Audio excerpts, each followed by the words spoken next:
The more you chase happiness, the faster it runs. Friedrich Nietzsche never said this, but he might as well have, because it's true. You've been sold a lie, a polished, smiling, sun-drenched, Instagram-filtered lie. One that says if you're not happy, there's something wrong with you. If you're in pain, you're broken. If you're not smiling, you're failing.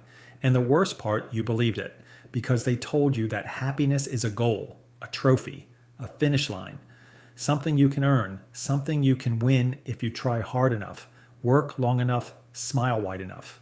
But look at you now, exhausted, aching, confused. You've read the books, you've watched the videos, you've set the goals, you've built the vision board, but something deep inside you is still screaming, is this it? Something about this pursuit, this endless race toward happiness has left you emptier than when you began.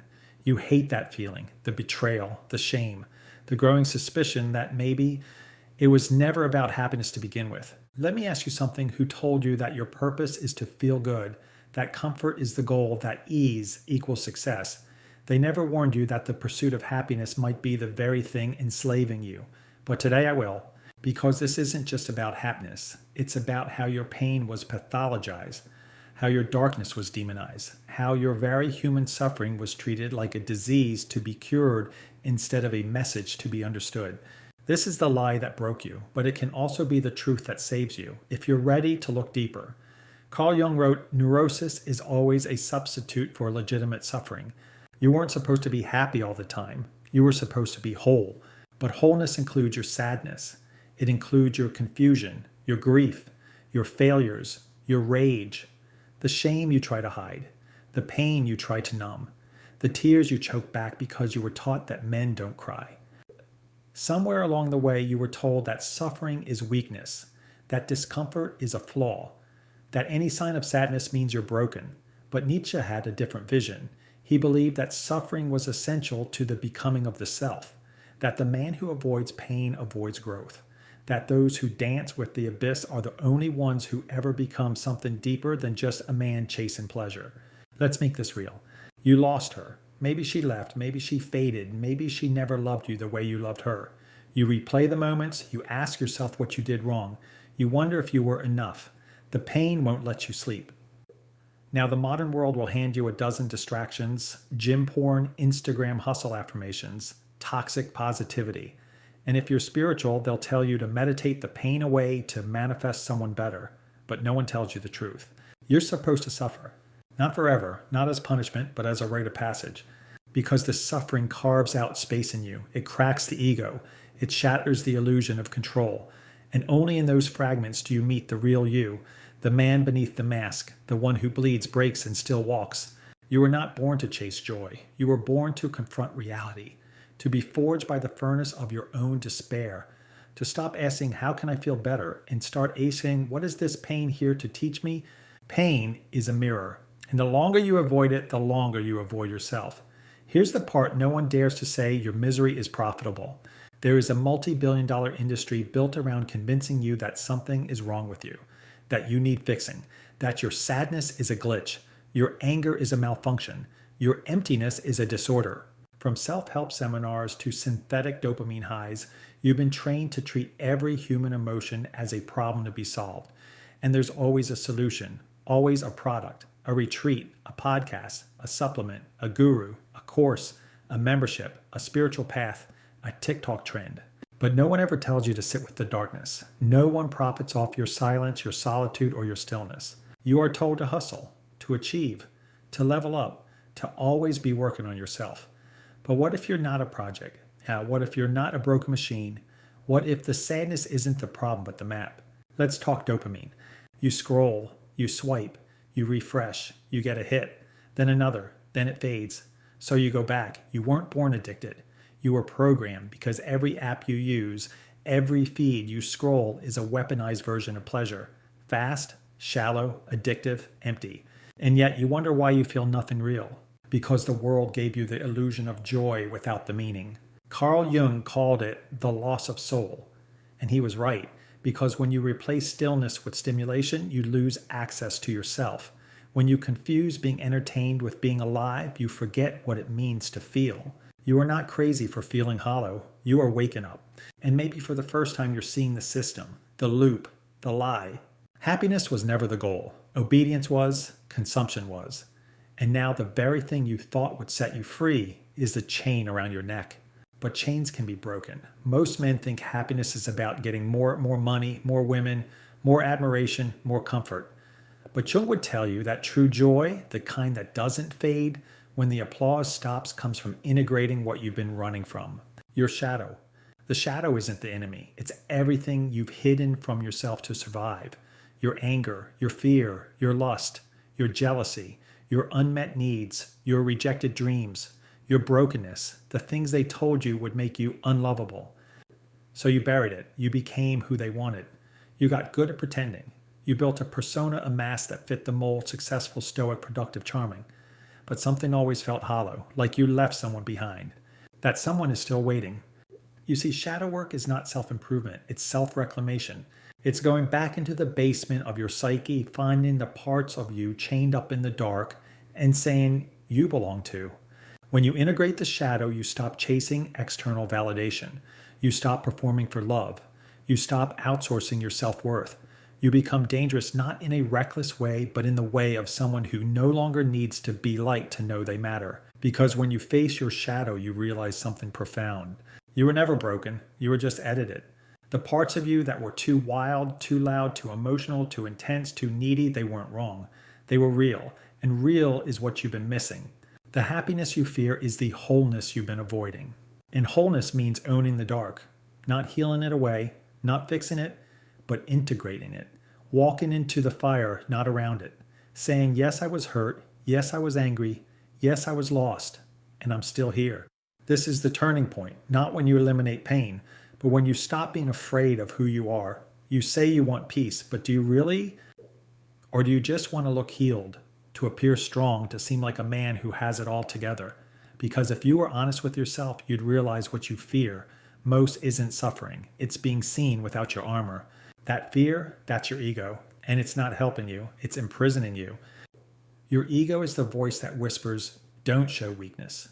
It's the ghost that tells you to win every argument, to chase validation, to keep up the image. It pretends to protect you, but it's the very thing keeping you from love, freedom, and peace. Carl Jung said, until you make the unconscious conscious, it will direct your life and you will call it fate. The ego hides in your unconscious, in the lies you believe, the personas you wear, the shame you carry. It convinces you that if you just work harder, earn more, look better, impress the right people, you'll finally be okay. But here's the trap. You can't impress your way into inner peace. You can't grind your way into wholeness, because ego thrives on comparison, on judgment, on needing to be more than someone else to feel like you are enough. And as long as you're stuck there, you'll always be performing, never resting. Peace begins when you stop needing to be someone else, when you stop performing strength and start embracing truth. Let yourself be humbled. Let yourself be seen. Let yourself fall apart without apology. Because your ego wants perfection, but your soul wants real. You've been taught to chase highs, not peace. From the first video game, the first crush, the first victory, you were conditioned to crave intensity. Something always happening, something always stimulating. You've been taught that if your life doesn't feel like a movie montage with adrenaline climax and music swelling, then you're doing something wrong. But here's the uncomfortable truth. Real contentment often feels boring. It doesn't come with fireworks. It doesn't flood your system with dopamine. It's not sexy or cinematic. It's subtle, slow, quiet. It feels like breathing easy, like not needing to prove anything, like sitting alone and not feeling lonely, like waking up and not needing a reason to exist, just being. And because you've been addicted to stimulation, that quiet feels like a letdown. So you sabotage it. You pick fights. You stir chaos. You re-download the app. You chase the unavailable woman. You doom scroll. You overthink. You reignite old pain. Not because you're broken, but because your nervous system has forgotten what peace feels like. You confuse calm with emptiness. But calm isn't empty. It's spacious. It's where your real self can finally speak. Jung believed that individuation, becoming a whole, actualized person, required withdrawing projections, letting go of illusions, facing the parts of life that don't give you immediate pleasure but lasting meaning. And that's what true contentment is. Not the thrill of a new text, a new hit of praise, but the peace of self-trust, the simplicity of knowing you are enough even in the quiet. But here's the paradox. At first, contentment will feel like boredom because your brain has been hijacked, and healing means detoxing from overstimulation. At first, it will feel dull, then painful, then unfamiliar. And then if you stick with it, you'll feel something you forgot was possible. Stillness. Stillness is not the absence of life. It's the beginning of presence. And presence is where your real life begins. You want to be liked. Who doesn't? But when your worth depends on being liked, you're no longer living, you're performing. Every man stuck in the validation loop has one thing in common. He forgot who he was before the applause. He lost his spine trying to become someone else's idea of lovable. And he traded power for permission. It starts young. Be a good boy. Don't upset her. Make mom proud. Make the teacher happy. Make your girlfriend feel safe. Make the boss admire you. Smile more. Tone it down. Don't be so intense. Be agreeable. Be less. Be useful. And without knowing it, your life becomes a stage. Your presence becomes a performance. And your happiness becomes a hostage to their reaction. That, my friend, is not love. That's dependency dressed as kindness.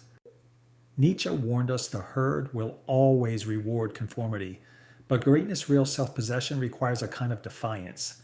A willingness to be misunderstood, even disliked. Because when you're addicted to approval, every decision becomes a calculation. Will this make them happy with me? But the right question is, does this align with who I am becoming? Validation is a drug. It soothes the ego, but it weakens the soul. It trains you to need a mirror to know you're real. And every time you betray yourself for a smile, you're such a good guy, you die a little. You think you're being kind, but you're being erased. Real strength is silent. It doesn't seek applause. It doesn't explain. It doesn't beg. It simply is. When you break the validation loop, something terrifying happens. People will fall away. They will accuse you of changing. They will say you're distant, arrogant, cold. Let them, because the man who no longer fears disapproval is the man they can no longer control. There's a moment every man hits when the noise dies down. No messages, no meetings, no notifications, no one checking in. It feels like abandonment, rejection, a void so deep it threatens to swallow you whole. You call it loneliness, and it terrifies you. But what if I told you that moment isn't your punishment? It's your invitation. Most men confuse loneliness with solitude because they've never met themselves outside of relationships. You've been a son, a student, a boyfriend, a worker, a provider, but rarely just you. That's why the silence feels like death. Because in that silence you face the truth. You don't really know who you are when no one is watching. But solitude is different from loneliness. Loneliness is being disconnected from others. Solitude is finally connecting with yourself. Carl Jung wrote, "Loneliness does not come from having no people around you, but from being unable to communicate the things that seem important to you." In solitude, something shifts. You stop performing. You start listening. You stop reaching out to escape your mind and start going inward to reclaim it. Yes, it will hurt. You will want to reach for distractions. That old flame, the new fling, the scrolling, the games, the grind, the validation loop. But the deeper pain is not the absence of others, it's the absence of you. Solitude gives you that back. Think of the myths, the monk in the cave, the warrior in exile, the prophet in the desert, the king in hiding. The hero always begins with aloneness, not to be punished, but to be purified. You need solitude not to escape the world, but to stop letting it define you. Because only in solitude do you finally stop running. And when the dust settles, when the echoes die, when the noise fades, you meet the man you were always afraid to become. The one who no longer needs to be chased. The one who no longer fears being alone. The one who no longer confuses silence with shame. Solitude isn't where you go to be forgotten. It's where you go to be remembered. You've paid the price of silence. Not the peaceful kind of silence, but the kind where you bury every feeling that might make you look weak, unstable, emotional human. It started small. A moment of anger you swallowed. A heartbreak you laughed through. A betrayal you never talked about. A scream you turned into a joke. Every time you said, "I'm fine," while something inside you was bleeding. You thought you were being strong. You were building a prison. Because emotions don't disappear. They accumulate, and over time that weight becomes unbearable. The sadness turns into numbness. The anger into cynicism. The fear into paralysis. You don't explode, you leak. In the way you pull away. In the way you lash out. In the way you sabotage good things. This is emotional debt. debt from the years you refused to feel, from the lies you told yourself to keep going, from the roles you played to survive. But just like financial debt, emotional debt compounds. And eventually the interest will cost you your peace, your connection, your identity. Carl Jung said, people will do anything no matter how absurd to avoid facing their own souls. But the cost of avoidance is self-betrayal. Every time you suppress a truth to protect someone else's comfort, you abandon yourself. Every time you pretend not to care, you chip away at your own capacity to love. Here's the radical shift. Strength is not suppression. Strength is integration. It's allowing your emotions to move through you, not control you. It's having the courage to feel what you've been running from. It's letting the tears fall without shame. It's naming the pain so it doesn't own you anymore. You don't have to drown in your feelings, but you do have to stop pretending they don't exist. Because when you finally pay that emotional debt, something wild happens. You come back to life. The modern man is always escaping. From his pain, from his truth, from his power, from himself. He escapes through work, through women, through approval, through substances, through endless self-improvement loops disguised as growth but driven by shame. He doesn't know who he is unless he's being useful to someone else. But what if real masculinity isn't about performance strength but embodying truth? Wholeness is not perfection. It's integrity. It's coherence. It's when your outer life no longer betrays your inner knowing. Carl Jung didn't define masculinity by bravado or dominance.